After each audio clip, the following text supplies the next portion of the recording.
3 days after Festus had arrived in the province, he went up to Jerusalem from Caesarea. And the chief priests and the principal men of the Jews laid out their case against Paul.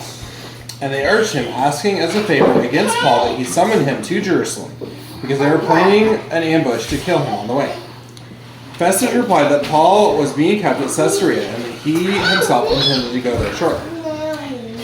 So, said he, let the men of authority among you go down with me, and if there is anything wrong about the man, let them bring charges against him. After he stayed among them not more than 8 or 10 days, he went down to Caesarea. And the next day he took his seat on the tribunal and ordered Paul to be brought.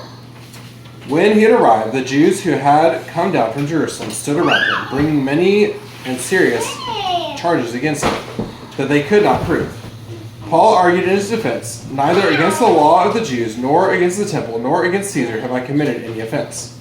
But Festus, wishing to do the Jews a favor, said to Paul, do you wish to go up to Jerusalem and there be tried on these charges before me? But Paul said, I am standing before Caesar's tribunal, where I ought to be tried. To the Jews I have done no wrong, as you yourself know very well.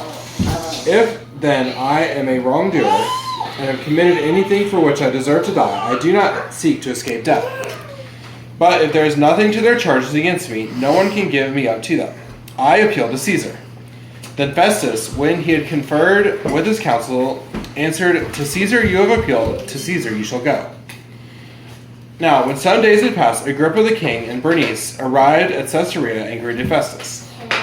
And as they stayed there many days, Festus laid Paul's case before the king, saying, there's a man left prisoner by Felix. And when I was at Jerusalem, the chief priests and the elders of the Jews laid out their case against him, asking for a sentence of condemnation against him.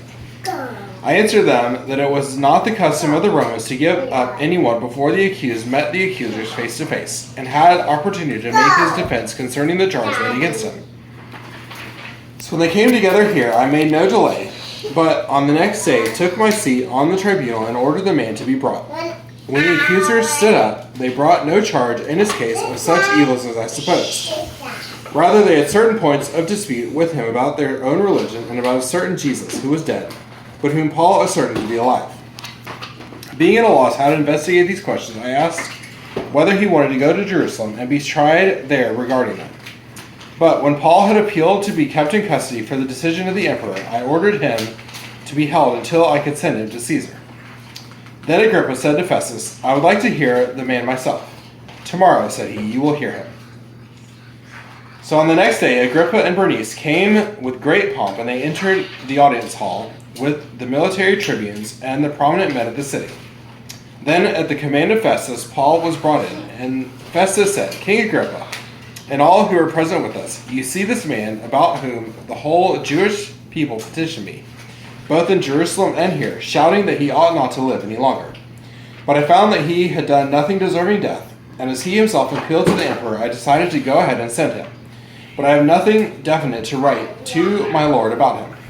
Therefore, I have brought him before you all, and especially before you, King Agrippa, so that after we have examined him, I may have something to write. For it seems to me unreasonable in sending a prisoner not to indicate the charges against him. This is the word of the Lord.